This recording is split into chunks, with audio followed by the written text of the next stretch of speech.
companies like Incore and others, we're not the only ones, obviously, have what I would call provided the necessary intellectual property and the design blocks needed to create a world-class semiconductor industry, right? But what you need are more companies like L&T Semiconductor or IBP or Axero who will build the final product based on the IPs and the building blocks that are available in India. The challenge is more marketing and product management than technical.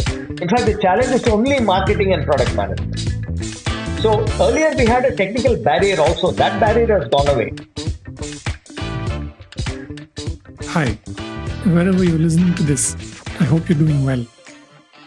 Welcome to India Tech Report, a platform dedicated to chronicling and supporting the growth of India's deep tech and climate tech ecosystems. I'm Hari Arakli, and this is my In Conversation podcast, where I bring you insights from founders, investors, industry leaders, and other stakeholders in India's deep tech and climate tech ecosystems. And my guest in today's episode is GS Madhusudan, co-founder and CEO of Incore Semiconductors, a company at the forefront of processor IP innovation in India. With nearly 4 decades of experience in the technology sector, Madhusudan has played a significant role in shaping India's semiconductor landscape. Before co-founding Incore in 2018, he managed the Shakti processor project at IIT Madras, which helped build foundational expertise for commercial processor design in the country. Incore Semiconductors, incubated at the institute, emerged from this ecosystem, focusing on RISC-V architecture to offer customizable processor IP for applications ranging from consumer electronics to automotive and industrial settings. Under Madhusudan's leadership, Incore is combining technical advancement with practical business strategies. Incore is a company that's making money, he likes to say, offering solutions for secure, fault-tolerant, and AI-optimized processors. The company has developed a flexible system-on-chip generator platform and collaborates with multiple foundries, supporting customers from IP licensing to product tape-out. Incore is backed by the well-known VC firm Peak 15 Partners. Madhusudan remains an active advisor to government agencies. In this conversation, he emphasizes the importance of talent development, marketing and product management, and practical deployment in India's quest for a stronger presence in the global semiconductor market.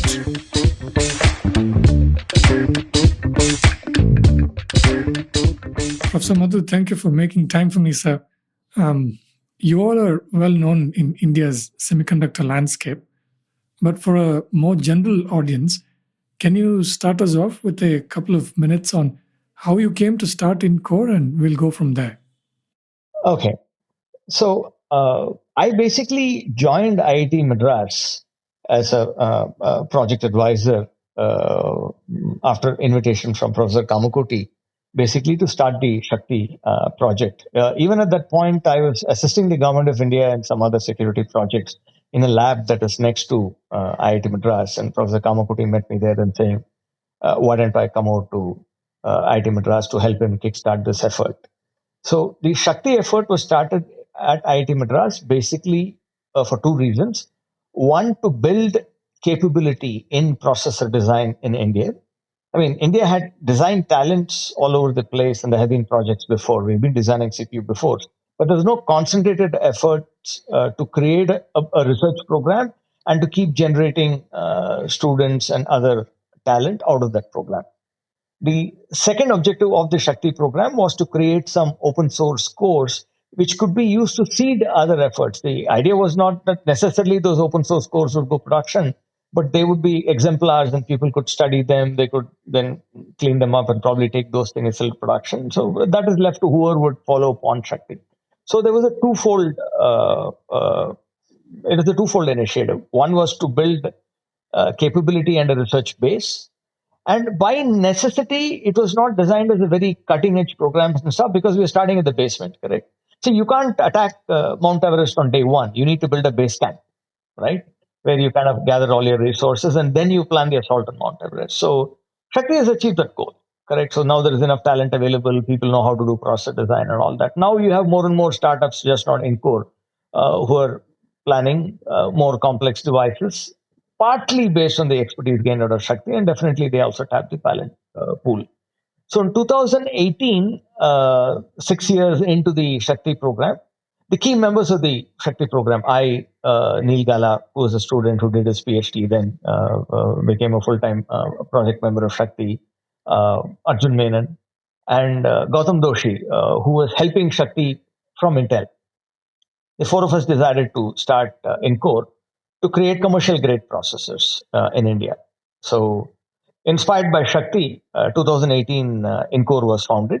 In 2023, we got venture funded by Sequoia India.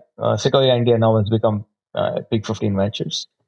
They supported as well. They believed in our vision and our ability to execute on that vision. And now this year, we actually have customer wins. Our product is shipping at least with a few customers as we speak. I mean, we are revenue positive. Incore is a company that's making money. A lot of this effort and the ecosystem that you all have built over the last decade is around what you call the RISC-V architecture. Yeah. Again, from a layperson's point of view, can you give us a couple of minutes of what is the significance of this? Yeah. Now, every digital computer uses something called an instruction set architecture. Very briefly put, it is a combination of an alphabet with a primitive grammar, right? It simply says that, look, there are like 16 or 32 registers. Registers are basically fixed pieces of memory where you can store stuff. Then it says that, look, this is, you can add two numbers, get a third number. You can do a set of operations, right? So those are called instructions. So an ISA basically standardizes the instructions that the computer can execute, how it executes them, the side effects, and the resources it can use. Why? Because when you write a high-level computer language, like in a C language or Python or whatever, right? We have something called a compiler, which basically translates your high-level language into these instructions. So the actual processor is capable only of executing these instructions. And if you want your software to run on multiple computers, obviously all the computers have to run the same ISA, correct? They all understand the same lingua franca, as it were.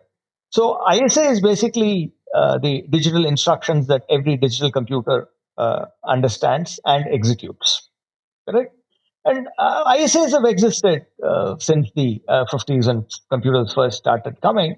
The most common ISA that everybody would encounter is the PC, which is the x86 ISA, and the ARM ISA that you would encounter in your mobile phone.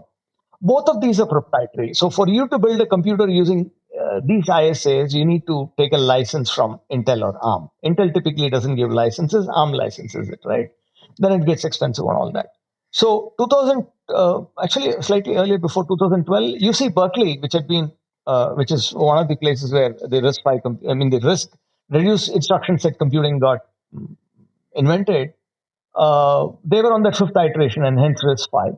They created an open ISA. It's an open standard that anybody could adopt and create their own computers without paying any royalty or any kind of monetary thing. It's an open standard. Okay. But it is crucial that an ISA is just like an alphabet plus probably a little of grammar specification. How you implement a computer using an ISA is left totally up to you. RISC-V doesn't say anything, right? RISC-V simply says, hey, this is how your ISA should behave, and leaves it at that. So Berkeley wanted to create a consortium. IIT Madras joined forces with them. So IIT Madras is one of the founding members of the RISC-V consortium. So the RISC-V standard is a standard open source ISA. It's an open standard, correct? But anybody can create a processor based on RISC-V. That processor can be open source, can be proprietary. That's left totally up to the person who creates that processor. So the Shakti processors are open source processors built on the RISC-V open standard ISA. It's important that you make a distinction between the two, whereas the Incore processors are proprietary processors for which we hold the source to ourselves or we license it, built on the open standard RISC-V ISA. Now, can you talk about how Incore itself is evolving well beyond these proprietary processors, right? You're now building what you call EDA tools. Yeah, the tool is a means to an end, right? It's not that we're becoming an ADA company. Look, so if you take a typical chip or a system on chip, as it's called, there are broadly three components. You have the processor. You may have one, two, can go as high as 256,024 in some cases. Then you have something called a bus. Bus is literally interconnect, right? It's like a road. If you got buildings, then the roads connect all the buildings together, right? So you have the interconnect fabric, you got the CPU. We also have some extra modules like mathematics, vector accelerators, and security. So Incore first started doing these components: processor, security blocks to go with the processor, and also the interconnect fabric. So the model was that customers would license these from us. They would also license other components like USB or Ethernet from other IP vendors, put it all together, get something working on an FPGA, then you take it through an ASIC process, tape it out, go to a foundry, and get the chips. What we realized as we started working with customers was they did not want to go through the hassle of putting it all together, right? Because it took some time. But internally also we had the same issue for our experimental chips. So we created a tool called SockGen internally first to kind of speed up our internal development efforts to create test SOCs. Then we realized that this is something that customers also need, and that's how SockGen came to be, right? So it's not that we have become a completely an EDA tools company. We basically provide SockGen as a means for customers to take our processors, fabrics, third-party IP, put it together, get an SoC in as little as 5 minutes. Correct? We also generate the other collaterals and stuff. So if you run SockGen, you essentially can have a test chip within half an hour running on an FPGA. Correct? And we are agnostic. So even though we are a RISC-V processor vendor, our SockGen is capable of supporting my competitors' RISC-V cores also, and competing fabrics also, right? So we are not religiously dogmatic saying that you got to use only our cores and fabrics, right? You see, Incore's goal always is the customer is right, right? And we will do whatever it takes to make a customer more productive, get a customer to get to their final chip faster, right? For me, all IP is enabling a customer's dream of getting a product out, correct? I can't take a dogmatic view of, hey, this is how I think it should be done and the customers adhere to it, right? I won't survive in business very long. So SockGen is a way of aiding the customer in getting the final product quick. See, after all, the customer takes no pleasure in putting it all together, correct? Bottom line, the customer wants to do as little as possible, get to market as cheaply as possible, and have a product that sells well, correct? So anything I can do to help a customer reach that goal is value to the customer. So SockGen completes the picture. I want to better understand if there is any kind of sort of relationship between the processors that you make and the SockGen that you have built, or do you see them as two separate things that you do? The answer is both. Most of our customers now have started using SockGen to build SoCs using our cores and our fabrics. There has been one customer who said that they may use another CPU, but they'll use our fabrics, and correct. So we don't dictate that to the customer. Okay, and is this? I mean, the SockGen that you have developed, is this a reflection of a sort of broader global trend? Is this happening around the world? I think so, because ultimately a customer makes money by shipping a product, correct? They don't make money by having fun integrating components from multiple vendors, right? So time to market is everything in the era of wafer thin margins, especially in the embedded segment, right? So I think it is a trend.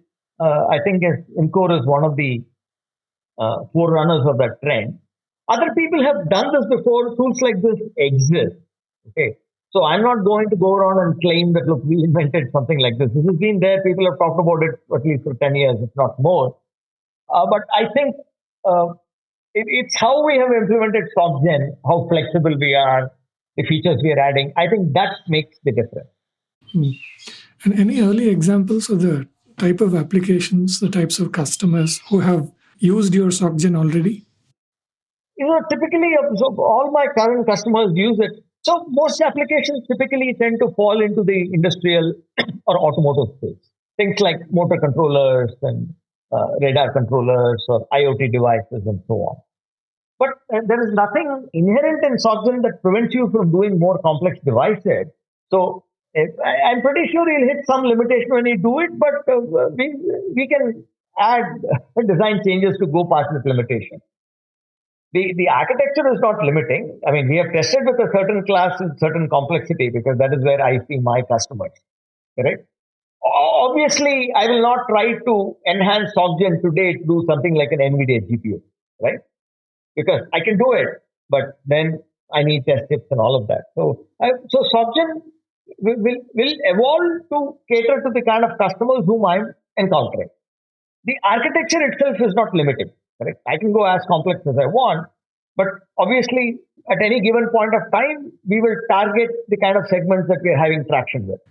And again, the types of things that you're doing at Incore, with SOCGEN being an important example of how you're evolving as a company, does this reflect a broader sort of India level opportunity in terms of what can India do to become a global leader in semiconductors? Is this one such example? Well, companies like Incore and others, we're not the only ones, obviously, have what I would call provided the necessary intellectual property and the design blocks needed to create a world-class semiconductor industry, right? But what you need are more companies like L&T Semiconductor or IVP or Axero, who will build the final product based on the IPs and the building blocks that are available in India. The challenge is more marketing and product management than technical. In fact, the challenge is only marketing and product management. I'm not saying technically it's easy, don't get me wrong, right? I'm not trying to trivialize creating a complex chip. All I'm saying is there's enough talent to design complex chips. There are enough IP providers now, right? So earlier we had a technical barrier also. That barrier has gone away. But you still have to buy IP, you still have to hire engineers and all that. But you have tons of engineers available now, right? In all the cities. But, okay, let me give you a small example, right? Take an IP camera chip, correct?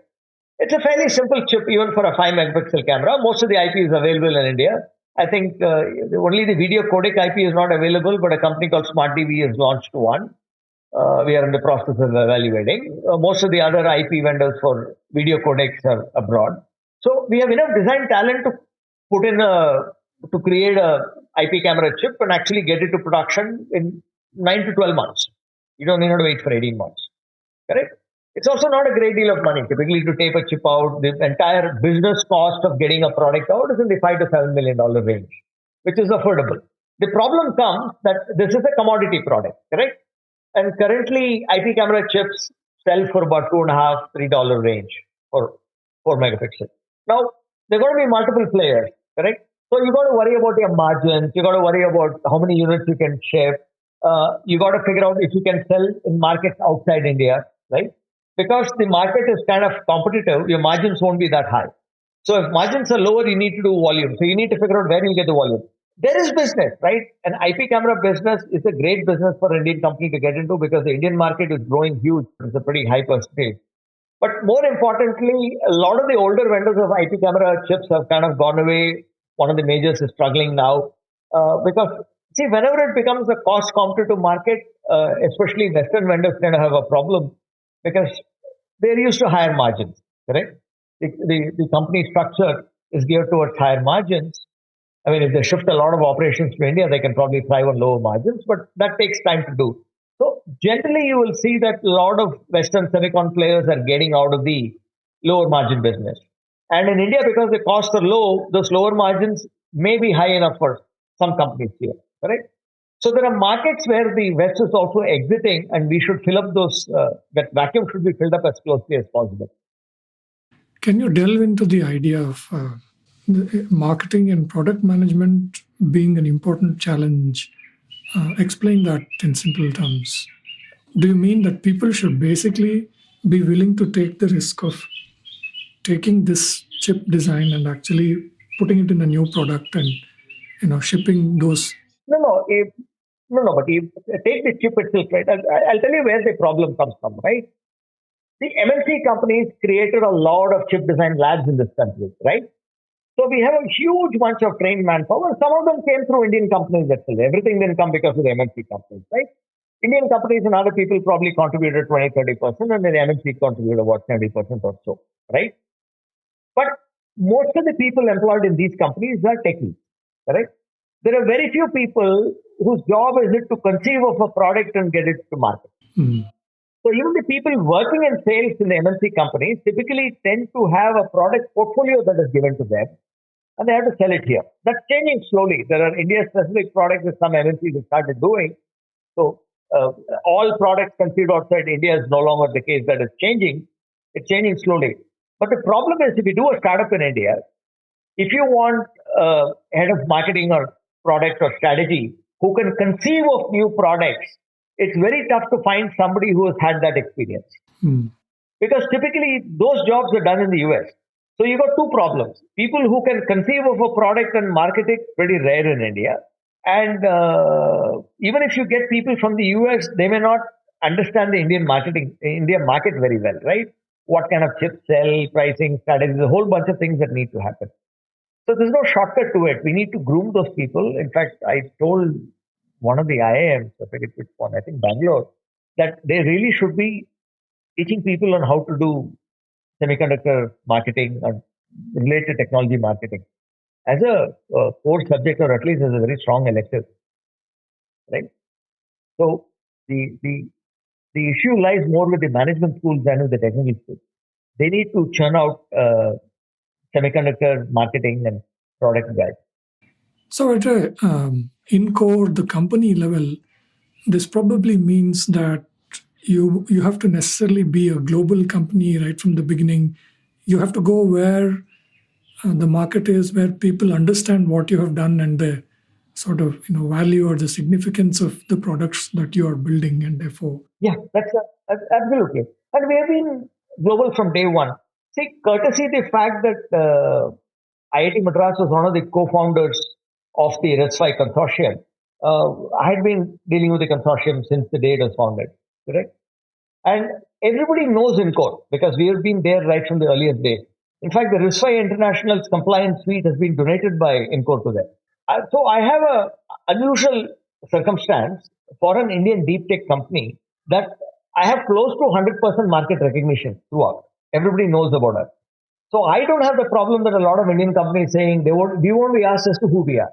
That doesn't mean my sales process becomes easier. It simply means that when I go to people and say that I'm from Incore, the door opens more quickly. I still have to go in there and sell my product. There's no shortcut to that. But at least you get a foot in the door. Any early examples that you can talk about in global companies and markets where Incore is already sort of making its presence felt? I can't give you company name or details and stuff, but we did land a US customer. I think they were designing a car radar chip. And they just needed a small processor to go along with it, which will do not the radar processing that typically gets done in hardware, but the other bookkeeping tasks and running the main operating systems and so on. And that is a formal engagement. That engagement is going on actually. Historically, because of the IT services industry, I think there's this deep embedded mindset about India being an opportunity for global companies to do things cheaper and so on. But in the kind of areas that you are operating in, the opportunity looks like you can also play in very sophisticated high-end products. Yeah, obviously. So what does that mean? For India in terms of the overall India semiconductor opportunity. Keeping aside for now the foundries and all of that separately, but in terms of design and coming up with these kind of processors, to your mind, what is the big picture opportunity for India? Across the entire spectrum, right from a 50-cent processor, which is running in your washing machine, to something that competes with the latest, greatest from NVIDIA. We can do everything today. The design talent exists today. We have a lack of talent in things like packaging. NVIDIA is not just about the design, right? It's also about the packaging. It's about the compilers, the ecosystem. It's a huge thing. NVIDIA has built a monster ecosystem of which the hardware is only one component. So I'm not saying that we can recreate the NVIDIA ecosystem in day one. Most certainly not. It takes a lot of time. But the core design of the processors and stuff we can do today. There's no problem. We need more compiler people in India, but that the universities can churn out, there are already enough people. So all of that we can ramp up. We may not get some ready talent for some areas. But for us to launch high-end AI/ML chips is not a problem, and there are startups already which are working in that area. I mentioned Deepak earlier. In one of the pointers that he sent me, he has written the first wave of companies will be chip product companies. Yeah. Maybe the next wave will reward chip design enablers. I didn't fully understand what he meant by this. Can you explain this? So there are your classic product companies. Then there are so-called ODM companies, which typically tend to come from Taiwan, but now even Broadcom and Marvell have got into that. So these companies don't design chips for themselves. They design for people like Google or Microsoft and all that. So if you look at all the cloud providers who run big AI/ML chips that they use instead of NVIDIA, they actually get these designed and manufactured by third-party companies, correct? So these guys have intellectual property. They know how to build the chip. And but they essentially bring the capabilities to a company like Google, and Google tells them, okay, I want this custom chip, build it for me, and they do. Correct? So these guys don't brand and sell it themselves, but they hold the intellectual property. Correct? So they build the chip for other people. They're still product companies, essentially, but they build the product custom for other people. Correct? Then there are the third types of companies, which are your classic design services companies, which provide more of trained manpower plus some methodology. It's the spectrum, right? There are people who just do body shopping. Nothing wrong with that. If you need manpower, these are the guys to go to. But there are people at the higher end of the spectrum, like HCL or Tesson or Wipro, who basically have got the complete capability, but they build custom chips for you. So the distinction between them from the ODM companies and this is not much, except the design services companies stick to design. The ODM companies also handhold you into manufacturing, fab relationships and all of that. So these are the three types of companies that exist, and I think India should obviously the last one we have. India, I think, should have more ODM companies because ODM is a great way of getting into the high performance computing because you can start building chips for other companies. The first one, full product, is the toughest. And I think India is basically starting with the embedded and lower end space and slowly moving upscale. So India should first start focusing on chips below $10. And I'll tell you why. Chips below $10 have slightly reduced margins. And generally, Western companies tend to prefer products with higher margins, correct? So if the margin drops below a certain point, or they start white labeling from other companies. And in the case of the Murugappa Group, they bought the entire RF division. They bought the entire RF division from Renesas, correct, and called it Axero because Renesas couldn't run that division profitably. It didn't fit with the grand scheme of things. I don't know why, correct. So Renesas wanted to get out of the business completely. They hired out that business. So potentially, Indian companies can start growing inorganically by acquiring a lot of these. That is one possibility. The second possibility is the foreign company or other vendors. It could be any company in the world, right? Might want to be in that business, but doesn't want to invest in R&D development and all that. In which case, the product could be developed by the Indian company and just white labeled. Okay. The flip side of my point earlier, where I said IT services meant outsourcing, doing things cheaper.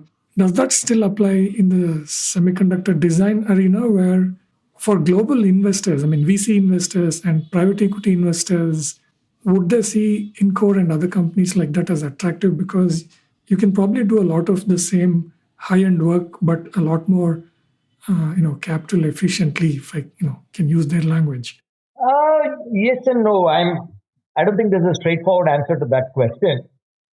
When you develop a complete chip, the big costs are things like your fab costs, your mask costs, a lot of that, correct? And so labor itself is not a huge proportion of the chip development cost. Typically, if you do a simple chip and all that. If you're doing a very complex chip like an NVIDIA, and you need to throw a lot of verification engineers for a particular phase, yeah, then cost arbitrage comes into picture, correct? But if you look at what Incore is doing through SoftGen, it is automating a lot of tasks that would require manpower. So one thing SoftGen does is it actually takes away cost arbitrage opportunities in some cases, not in all. So I'm not the only guy creating SoftGen, correct? Presumably other people will create such tools, if not now, in future. So your cost arbitrage in a lot of these mundane activities can go away due to automation tools and due to AI, especially in the verification area, which is where a lot of people tend to get thrown. I'm not saying it's a done deal. Right. Okay. But relying on cost arbitrage as your primary advantage is a very dangerous strategy to take. Fair enough. Okay, one sort of standard question, if you will. I mean, realistically, for example, the point that you spoke about, look at chips that cost $10 or less. If you look at the sort of entire collective of all of these kind of efforts, what is the global opportunity for Indian semiconductor startups today? You got to be careful when you say startups, right? See, so please realize in the chip business, if you're a fabulous company selling chips, don't think of it as a technology business. The tech is the easy part. Getting to chip to manufacturing is the easiest part of the whole process. Selling that chip, inventory management, demand prediction, how do you deal with excess inventory, cash flow management, these are the issues. So if you want to sell chips, you better know how to manage cash flow first. I mean, I may be exaggerating this a bit here. Chip business is often about cash flow management and less about the technology. You can't be a one chip wonder, correct? So a typical chip company would have anywhere from 6 to 20 parts, even a small company in its portfolio, correct? Now, obviously, you've got limited cash. So the head of products has to make a call. See, in the design services in the ODM business, you manufacture a part only after you've been given the order. But in the chip business, sometimes you have to order in advance and keep. Because when the order comes and you don't have enough in inventory, the customer may go to your competitor. You see the problem? So, and that is why I tell startups also, there's nothing wrong with you guys getting into the chip business, but pick a niche where you have some advantage. If you get into commodity products, you have no leverage but pricing. And a startup relying only on pricing advantage is doomed to failure. It's a bad strategy. Okay, another standard question, sort of before I want to switch to asking you about your own personal journey as an entrepreneur. But before that, so this question is, I mean, again, I don't know how good an answer can be for such questions, but anyway, if you are throwing the story forward 3 to 5 years, in the most optimistic scenario, where do you think the Indian semiconductor ecosystem can go to? What can we realistically achieve? Realistically, the best case scenario is a significant portion. I don't know whether that is 30% or 70% of all the basic chips would come out of India. That would be a typical power management chips, interface chips, a certain set of categories, correct? Would come out of Indian brands. India at that point would also have enough fabs to manufacture at least like 20-30% of the demand. And the packaging, I'm hoping, would cater to at least 60 to 70% of the demand. I'm also hoping at that point, Indian companies would be competing with the likes of Broadcom and Marvell to design high-end AI/ML chips for cloud vendors, not just foreign cloud vendors, but also Indian cloud vendors. See, we need to have a foothold in every part of the semiconductor spectrum, correct? You can't say that I will do only embedded. But realistically speaking, I can't have a world-class product company in each segment within 5 years, correct? So strategically, you have to divide the semiconductor industry into multiple segments and figure out what can we realistically achieve in each segment in 5 years. The lowest would be, I got enough design engineers who can operate in that field, correct? That is your lowest. That we have across all spectrum. That's a done deal. At the high-end packaging, yeah, something there is, but that we can fill up. I'm not too worried about that. The next step is, can we design a complete chip in-house in all of these categories, right? That would be a definite yes in 5 years. The third would we have local intellectual property building blocks for all the categories? Probably not.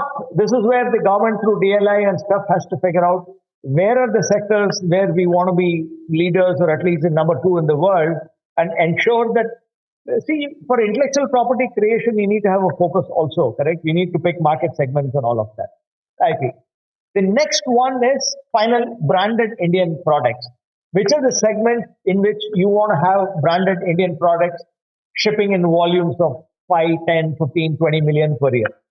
So the categories broadly would be general purpose computing, IoT type products, automotive products, mobile, networking, high performance computing, and RF. You can also add, then of course, you got power and optical, right? There are like about 6 or 8 categories in semiconductors. So, I do a fair lot of advisory work for the government. I advise the Tamil Nadu government, for example, on the semiconductor policy and all of that, right? So what I do is I take these 8 or 9 segments, essentially do a capability audit in each segment. The first thing that you need to do is you need to do a capability audit in each segment to get a true picture of where India is. Everything from talent to manpower to production capability, all of that, right? You do an audit, then you set a goal for each segment along the 3-4 axes that I talked about, then hope for the best.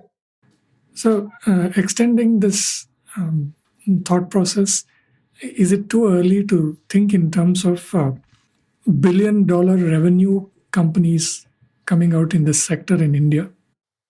$1 billion is not for a product company, it's not a lot of money. For an IP company, yes, it is. Correct? But for a product company, it's this volume.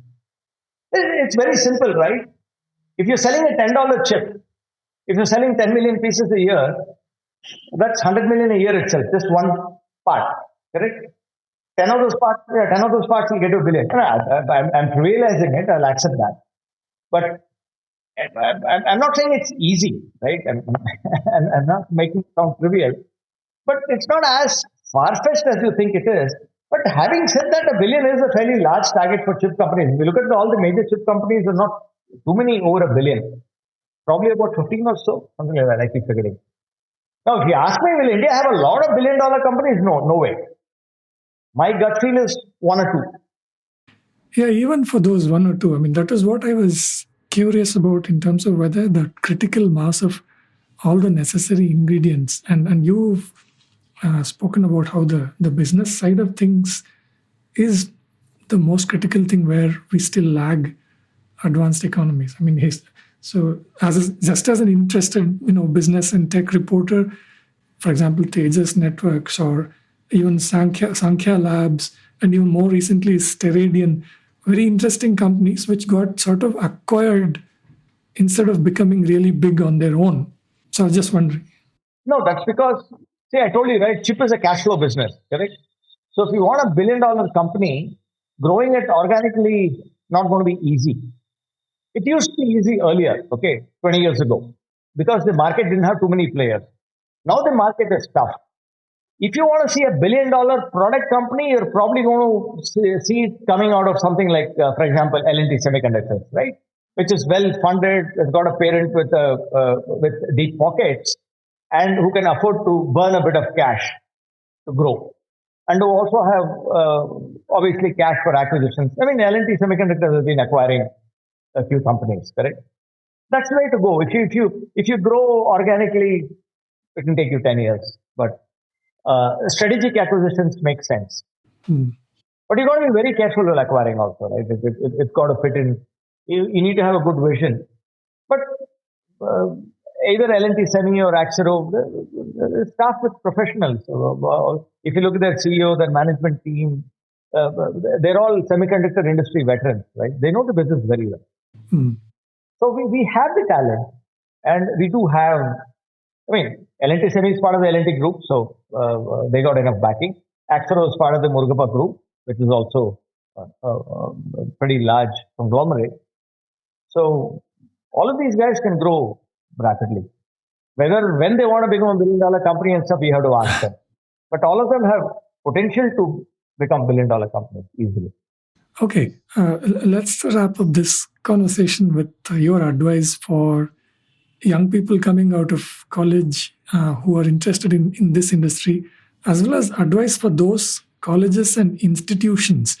You mentioned what you spoke about in IIMB, but maybe a little bit more detail. What would be your advice in terms of how they can prepare themselves for the youngsters coming out, and what can the institutions do to enable those youngsters in a way that when they come out, the gap between their knowledge and what the industry expects is less than what it is today? See, if anybody who wants to enter the industry, my first advice would be understand the industry, right? Where it is going, what it does, and all of that. That is critical. But typically for other things, RISC-V is a great opportunity, correct? So it is very easy to start experimenting with RISC-V projects and learning essentially chip design holistically. The colleges have got enough tools funded by MIT. MIT has been pumping tools and other resources into projects for decades now, I think, for 20 years.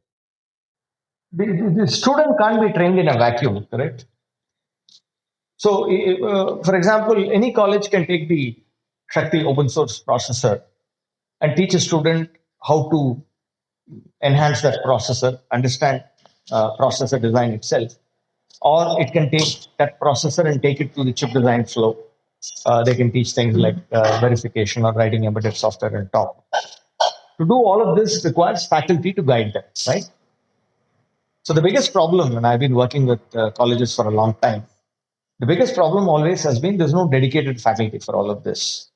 Or they may have a faculty who's been put in charge, but the faculty has got so much of a teaching load that they don't have time, right? Because first they have to bring themselves up to speed, right? Only if they bring themselves up to speed, they can teach.